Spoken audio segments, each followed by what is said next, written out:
Welcome to Kansas Ag Report. I'm Ken Rogers. On the show this week, Lavelle Windsor with K-State stops by. We talk about some meetings coming up around the state of Kansas dealing with finances on the farm. Donnell Reelhagen, the new CEO of the Biodiesel Board, will stop by as he was in Kansas recently. We'll get an update of what's going on there. Also reports from the Kansas Farm Bureau and the new greenhouse at the Wheat Innovation Center from Kansas Wheat.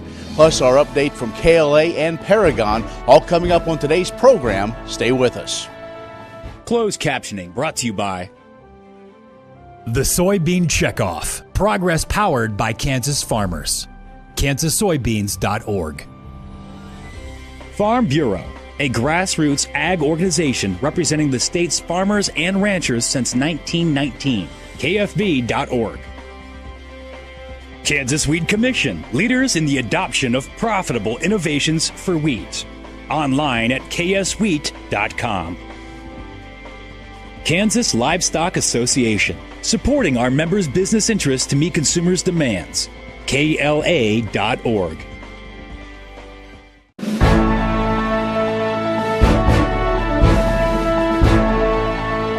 We're joined now by Lavelle Windsor, who with the K-State Ag Analyst Program, and there's some seminars that have started but also be going around the state, and also it's an opportunity for farmers and ranchers to, what do we say, not only get some advice but maybe get a little assistance in trying to get through what's going on the farm right now.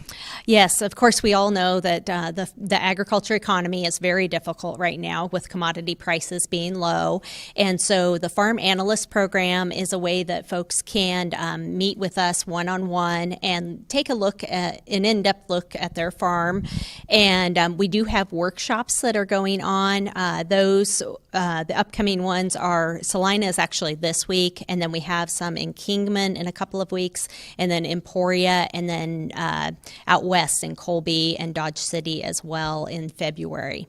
Now, again, if folks want to go to one of those, they need to kind of register. They need to get some things in order. You can't just show up and then it's a pretty quick process. Yes, they really do need to register, and there is an extensive packet that they need to put together of their financial information ahead of time. These are fairly quick meetings. They usually when we go out and work with a family, we're there all day. These are like 4-hour appointments, so they're much shorter. So we need to have the information ahead of time. However, there would be the opportunity for families to meet with us one-on-one as well if they would like to do that, if they can't be ready for these particular workshops. All right, so I know we can't get into detail, but I think everybody kind of knows where we are with commodity prices, which means some challenges from what we saw 2 or 3 years ago. We thought we were at a new plateau. That plateau didn't last, and so now we're back at it to where it takes maybe an extra set of eyes or some other expertise, not necessarily to be critical, but simply a matter of, have you looked at this, have you looked at that, to possibly keep going in the times we're in? Yes, there's definitely the low commodity prices, and a lot of people are very, very tight on working capital available for their farm and maybe need to look at some refinancing. But we really consider ourselves kind of to be that 30,000-foot view, and perhaps open up to some other resources that might be available to the farm, or maybe some other opportunities that we've seen work in other operations. So you meet with the family on the farm, you meet with them maybe at one of these conferences, then what happens?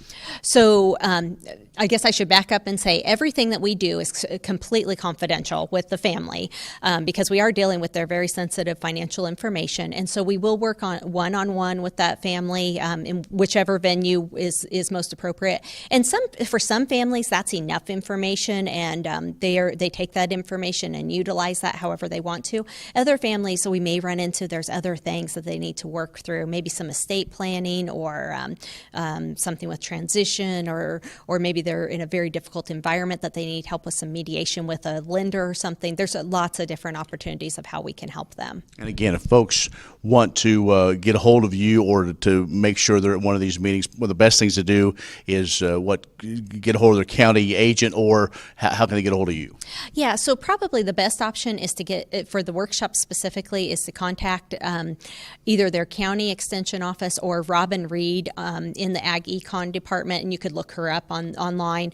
And if somebody wants to set up a meeting specifically with us to come out to their farm, calling the CAMS hotline would probably be the best, which is 800-321-FARM, FARM, and then they can connect us with them. All right, Lavelle, appreciate the update and thanks, and hopefully we'll have a lot of people come out. Great. Thank you so much. Lavelle Windsor with K-State has joined us. Stay with us. We'll have more coming up. This segment brought to you by Kansas Livestock Association, supporting our members' business interests to meet consumers' demands. KLA.org. Oldie Seed Farms, carrying soil-specific seed.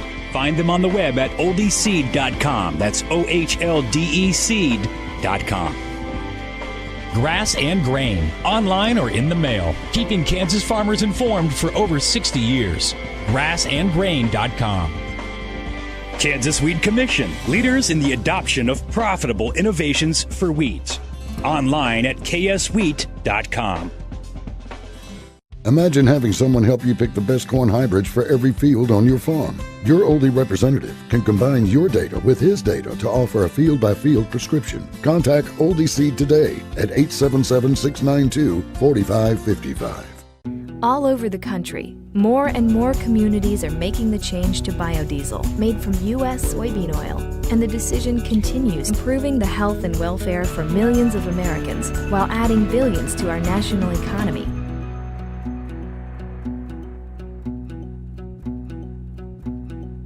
What does a brighter, more sustainable future look like in our cities and towns, and how do we get there? When New York needed an alternative fuel source to reduce carbon emissions, the city found what it needed in biodiesel, made from U.S. soybean oil.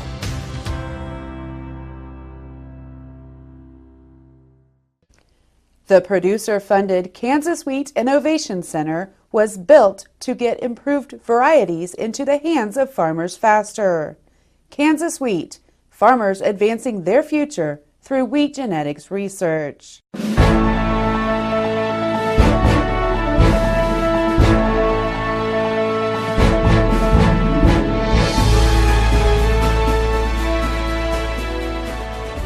Well, joining us now is the CEO of the National Biodiesel Board, Donnell Rehagen. He was at the Kansas Soybean Expo.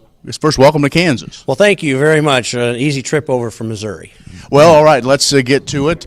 You talked to the members, lots of challenges. That RFS has been one that has brought some confusion, I think, with not only with the administration, but also maybe with some other folks, what exactly it means now with the latest numbers that came out. Yeah, so the RFS is the key driver for our industry. And, you know, the goal of Congress when it was passed was to increase volumes of renewable fuel in the marketplace, ethanol, biodiesel, cellulosic fuels.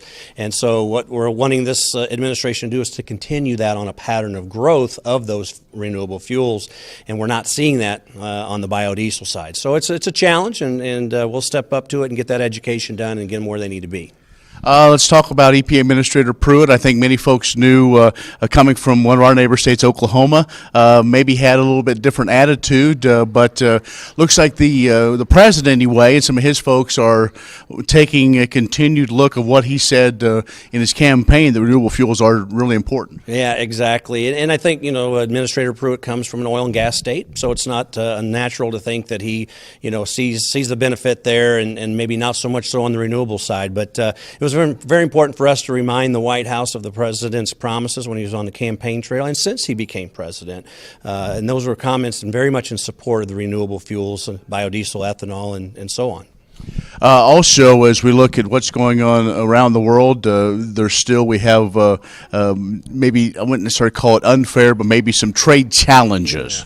Yeah, it's a global economy, obviously, and it's a global environment for energy. All of our energy products in the United States, you know, are global. So crude oil comes from the Mideast as well as the United States, and so it is a global market. But what we found on the biodiesel side was some unfair trade that was going on between Argentina and Indonesia with imports imported product coming into the United States, where it was actually priced below the cost of the product here in the United States. And that pricing was due to subsidies at the government level in both Argentina and Indonesia, and just some tax ramifications there. So we had to have that addressed, and there's a process for that through the Department of Commerce and International Trade, and we're pursuing that with our goal of leveling the playing field. Well, and with that, you think you're pretty optimistic that U.S. will come out on top?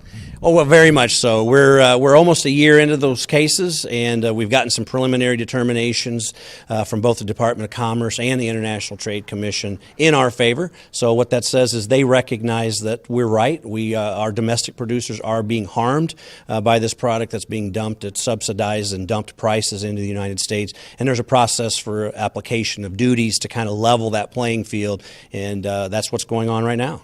We're talking with Donnell Reelhagen with the National Biodiesel Board. We'll take a break and be back with more in just a moment. This segment brought to you by Farm Bureau, a grassroots ag organization representing the state's farmers and ranchers since 1919. KFB.org. Oldie Seed Farms, carrying soil-specific seed. Find them on the web at oldieseed.com. That's OHLDE seed.com. Grass and Grain, online or in the mail, keeping Kansas farmers informed for over 60 years. grassandgrain.com. Kansas Wheat Commission, leaders in the adoption of profitable innovations for wheat. Online at kswheat.com.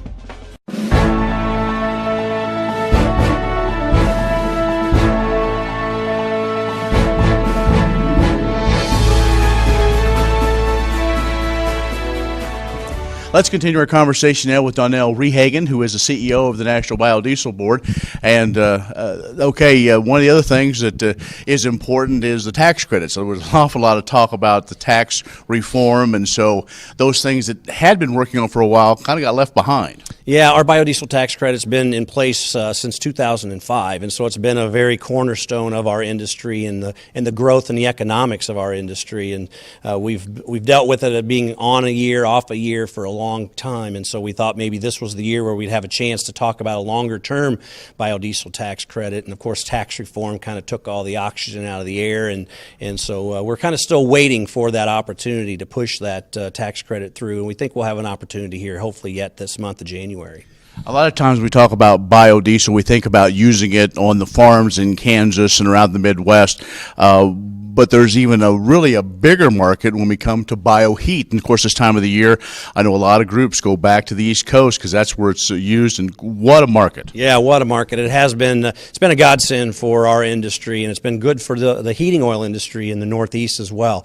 You know, that's an industry much like our agriculture industries here in the Midwest. Our farms are family-owned, small operations, multi-generation, and they've been losing market share to natural gas, electricity as other heating sources in homes, and so. Us allowing and providing biodiesel, a very green product, into their product allows them to remarket, rebrand, and it's been very important to their market share as well.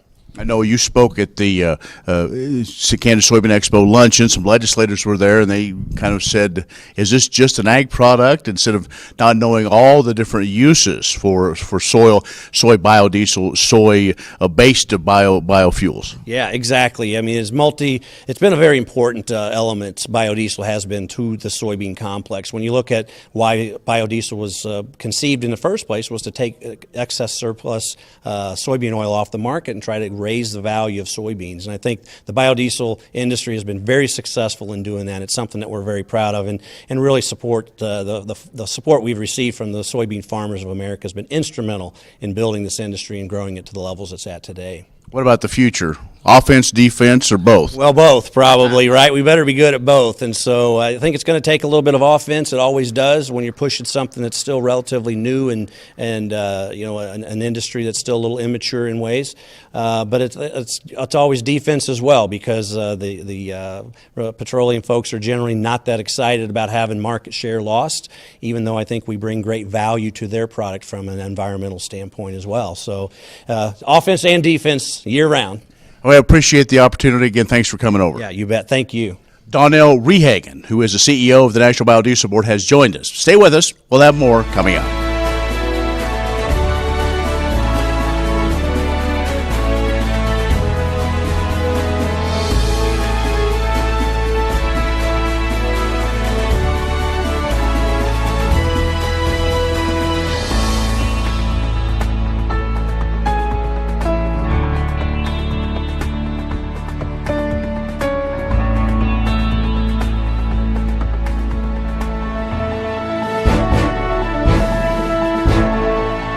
All Kansas farmers are invited to the Kansas Commodity Classic on Friday, January 26th.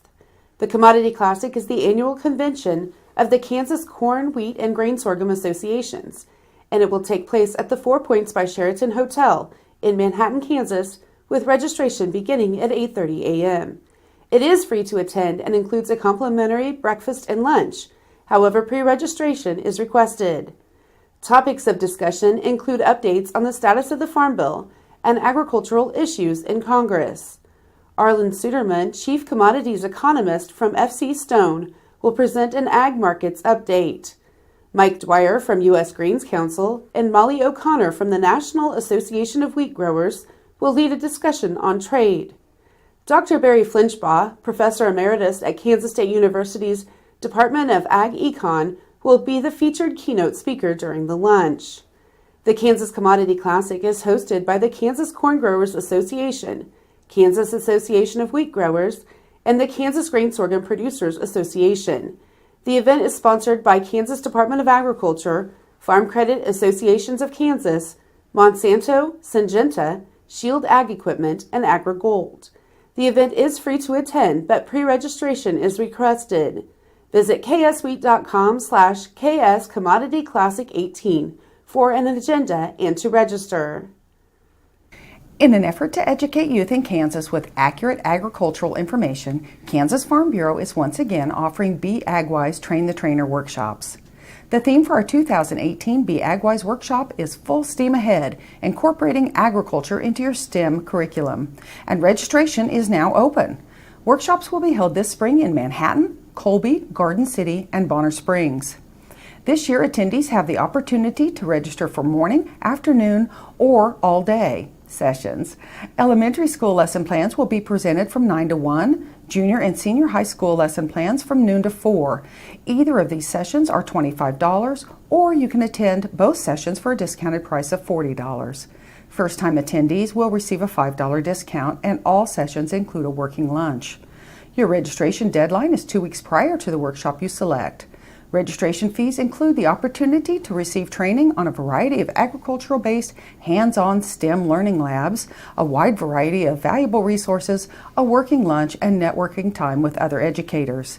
These workshops are designed to assist volunteer agricultural educators such as community cooperative extension presenters, county farm bureau volunteers, conservation district managers, agricultural educators, youth presenters, and especially teachers. To register, visit www.kfb.org/beagwise or contact your local county farm bureau. This segment brought to you by Farm Bureau, a grassroots ag organization representing the state's farmers and ranchers since 1919. KFB.org. Oldie Seed Farms, carrying soil-specific seed. Find them on the web at oldieseed.com. That's OHLDE seed.com. Grass and Grain, online or in the mail, keeping Kansas farmers informed for over 60 years. grassandgrain.com. Kansas Wheat Commission, leaders in the adoption of profitable innovations for wheat. Online at kswheat.com. The producer-funded Kansas Wheat Innovation Center was built to get improved varieties into the hands of farmers faster. Kansas Wheat, farmers advancing their future through wheat genetics research. What if U.S. soybean meal were more than a commodity? If seed companies and the soybean checkoff built a better variety?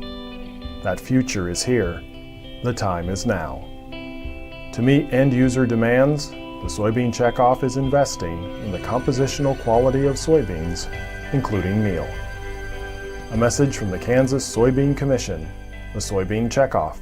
Progress powered by Kansas farmers. You need a partner that you can count on to be there for your business. Providing a depth of understanding to risk management issues so you don't have to. A knowledgeable support team located in your area, delivering products and services to make you more successful.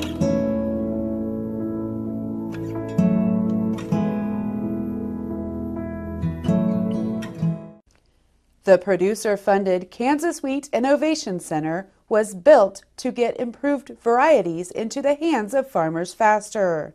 Kansas Wheat, farmers advancing their future through wheat genetics research. Kansas Farm Bureau, the voice of agriculture, represents grassroots agriculture. The state's largest and most powerful farm organization stands up for its members through leadership development, agriculture education, legal defense, environmental advocacy, farm safety, and risk management. Members also enjoy money-saving benefits. To join our organization today or to learn more, go to www.kfb.org or find us on Facebook and Twitter. What does a brighter, more sustainable future look like in our cities and towns, and how do we get there? When New York needed an alternative fuel source to reduce carbon emissions, the city found what it needed in biodiesel made from U.S. soybean oil.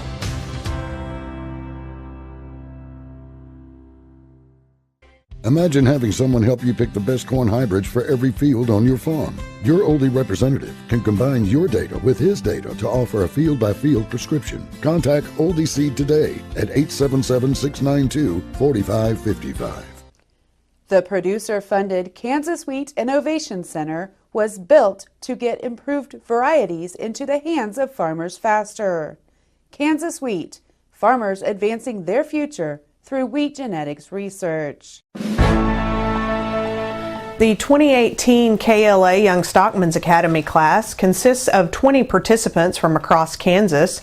Merck Animal Health is partnering with KLA to host members in their 20s for a series of 4 seminars throughout the year.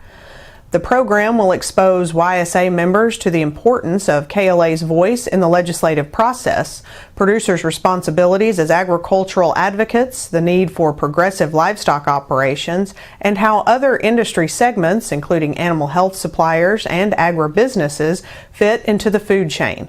They also will participate in KLA's policymaking process.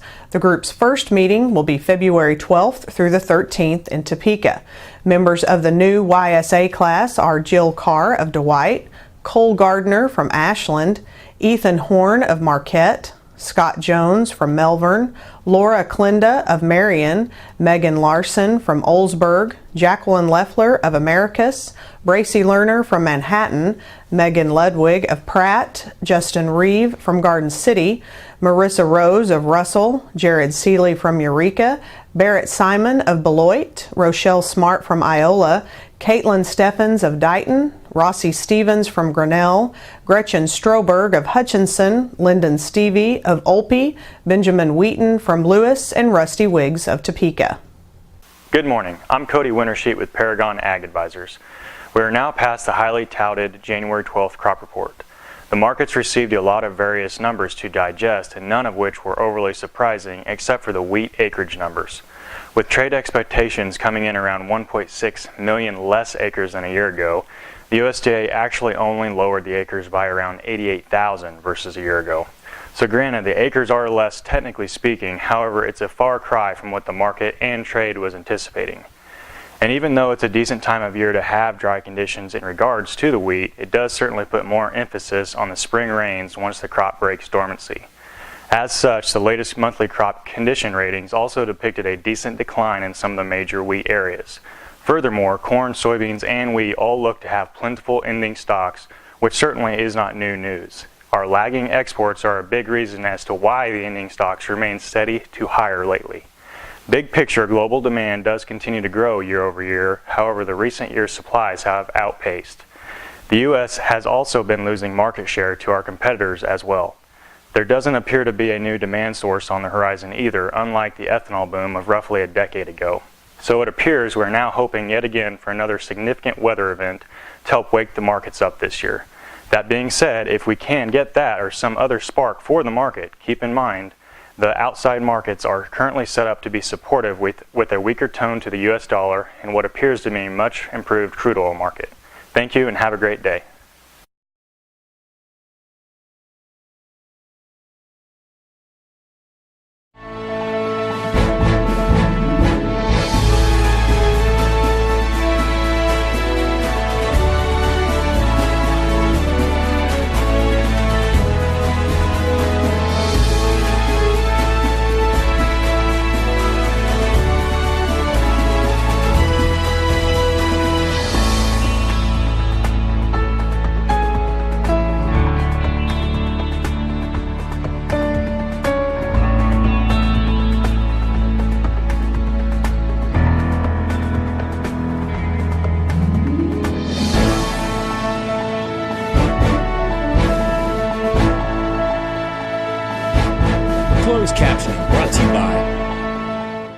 The Soybean Checkoff. Progress powered by Kansas farmers. KansasSoybeans.org. Farm Bureau, a grassroots ag organization representing the state's farmers and ranchers since 1919. KFB.org. Kansas Wheat Commission, leaders in the adoption of profitable innovations for wheat.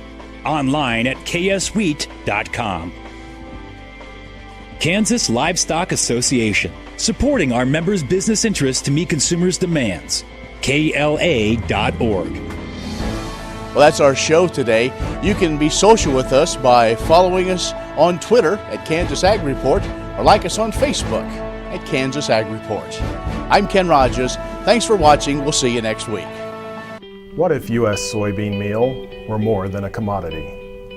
If seed companies and the soybean checkoff built a better variety? That future is here. The time is now. To meet end-user demands, the soybean checkoff is investing in the compositional quality of soybeans, including meal. A message from the Kansas Soybean Commission, the Soybean Checkoff. Progress powered by Kansas farmers. Kansas Farm Bureau, the voice of agriculture, represents grassroots agriculture. The state's largest and most powerful farm organization stands up for its members through leadership development, agriculture education, legal defense, environmental advocacy, farm safety, and risk management. Members also enjoy money-saving benefits. To join our organization today or to learn more, go to www.kfb.org or find us on Facebook and Twitter. The producer-funded Kansas Wheat Innovation Center was built to get improved varieties into the hands of farmers faster. Kansas Wheat, farmers advancing their future through wheat genetics research.